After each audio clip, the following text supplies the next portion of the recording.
video sebelumnya saya pernah membahas terkait debt to equity ratio. Rasio yang membandingkan antara utang perusahaan dengan modal atau ekuitas perusahaan. Kemudian saya juga pernah membahas terkait dengan rasio profitabilitas, di mana rasio ini adalah rasio untuk melihat profit atau laba yang dicetak atau bisa diraih oleh perusahaan. Nah, pada kesempatan kali ini saya akan membahas rasio lainnya, yaitu rasio yang membandingkan antara aset atau kas perusahaan dibandingkan dengan utang usahanya, kemudian juga pinjaman-pinjaman oleh perusahaan, beban seperti bonus, kemudian THR, dan juga liabilitas jangka pendek lainnya. Ya, intinya adalah membandingkan antara aset lancar atau cash perusahaan dibandingkan dengan liabilitas jangka pendek perusahaan tersebut. Nah, rasio ini disebut dengan rasio likuiditas. Rasio likuiditas yang umum itu ada 3. Yang pertama ada current ratio, disingkat dengan CRR. Kemudian ada quick ratio, disingkat dengan QR. Selanjutnya ada cash ratio, atau biasa disingkat dengan CR. Seperti biasa, sebelum masuk ke pembahasan, disclaimer terlebih dahulu.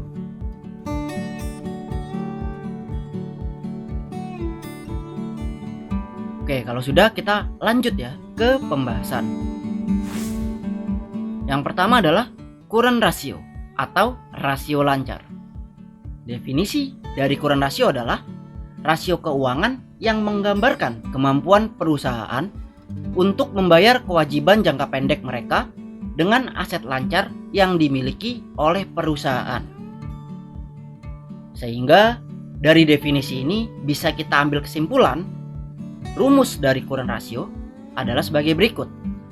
Current asset atau aset lancar kita bagi dengan current liabilities atau utang lancar perusahaan. Nah, pada video ini saya ambil contohnya. Sekali lagi ini cuma contoh ya. Jadi jangan fokus ke contohnya, jangan fokus ke sahamnya. Fokuslah ke cara kita mencari current rasionya. Di sini contohnya saya pakai saham Indo Tambang Megah, yaitu ITMG. Nah, kita cek dari laporan keuangan buku tahun 2022. Nah, di sini ada dinyatakan dalam ribuan dolar AS. Berarti angka-angka di sini dikali dengan $1.000 ya. Nah, kita cari, kita dapatkanlah current asetnya atau aset lancar. Nah, angka ini kita masukkan ke rumus. Kemudian dibagi dengan current liabilities-nya. Maka kita cari di tab liabilitas.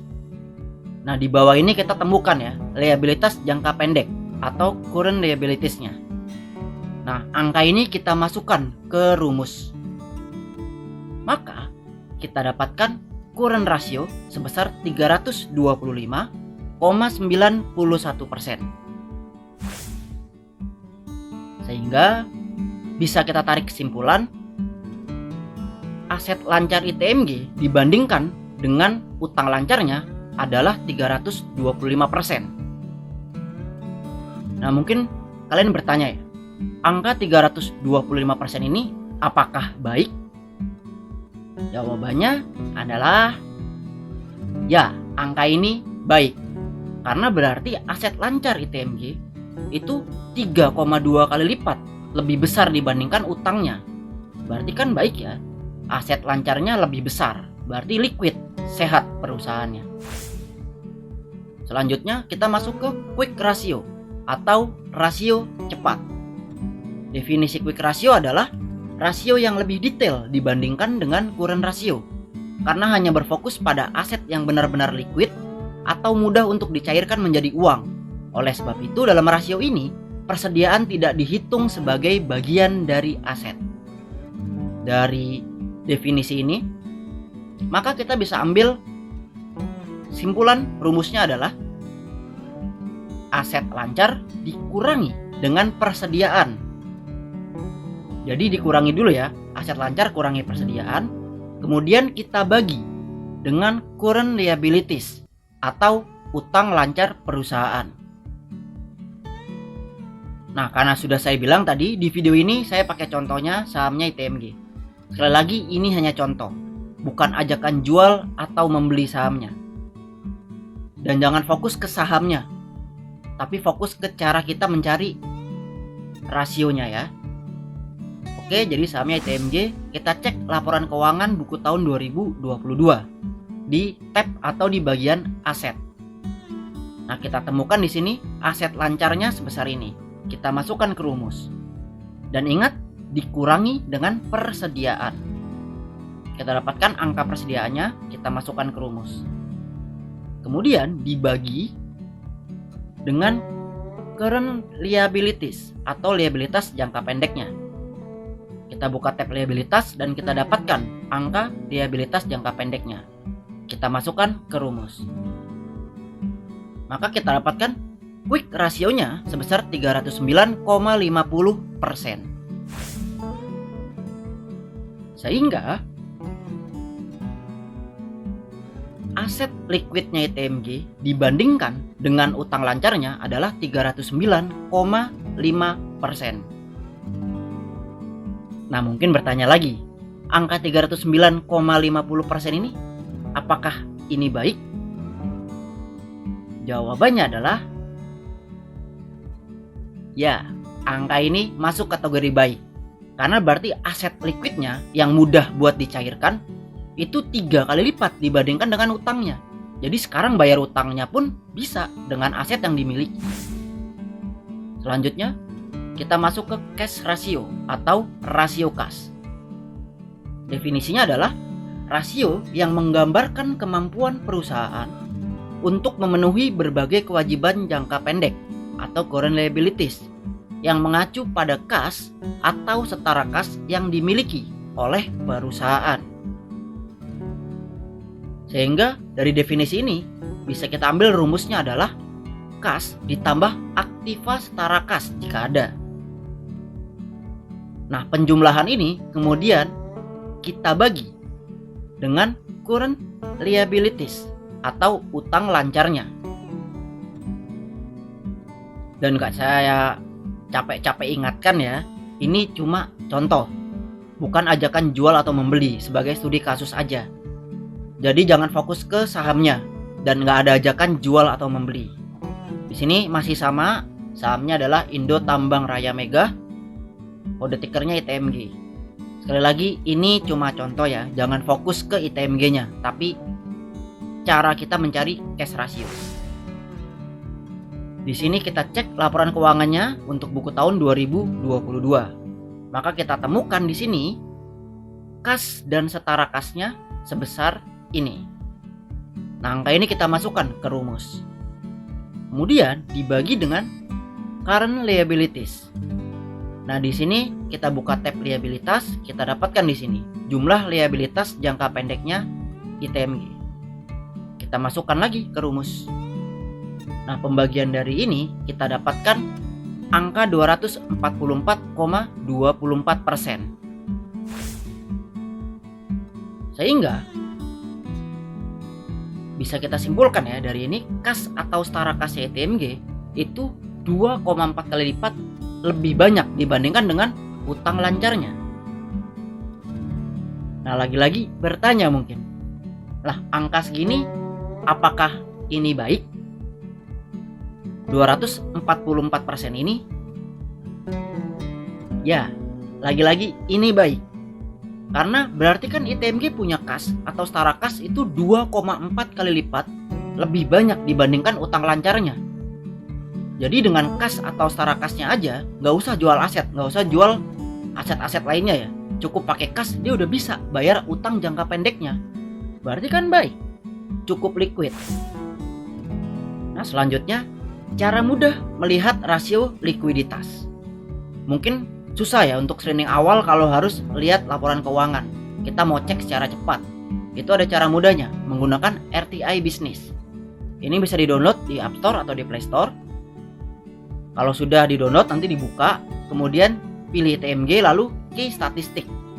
Nah, di situ sudah ada tuh liquidity-nya. mulai dari cash ratio, quick ratio, sampai dengan current rasionya.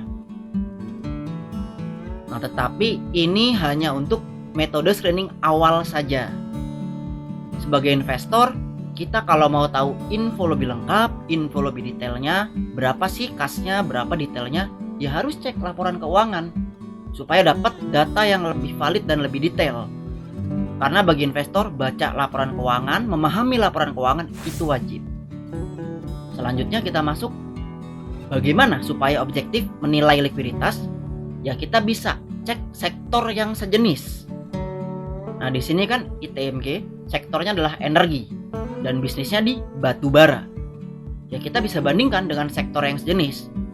Saya ambil contoh di sini adalah PTBA dan juga Adaro. Nah, di sini bisa kita bandingkan ya likuiditas dari masing-masing saham-saham ini.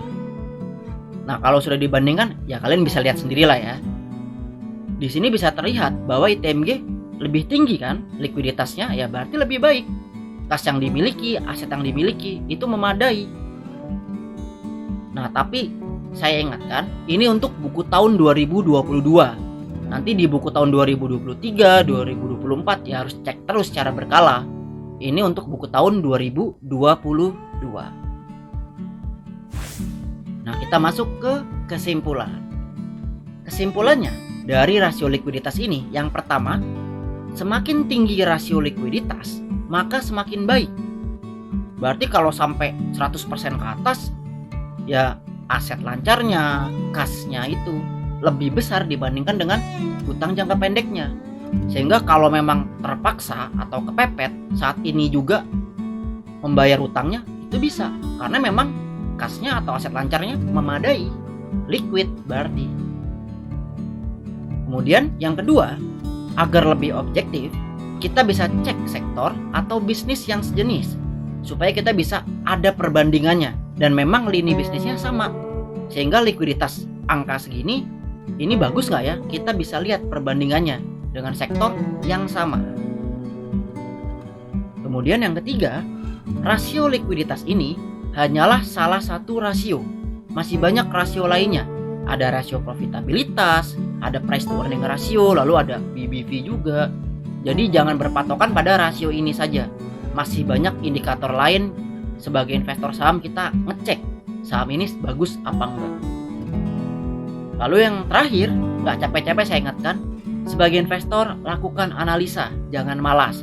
Ceklah profitabilitas perusahaannya, lalu juga utang perusahaan, lalu juga ekuitasnya sebesar apa sih.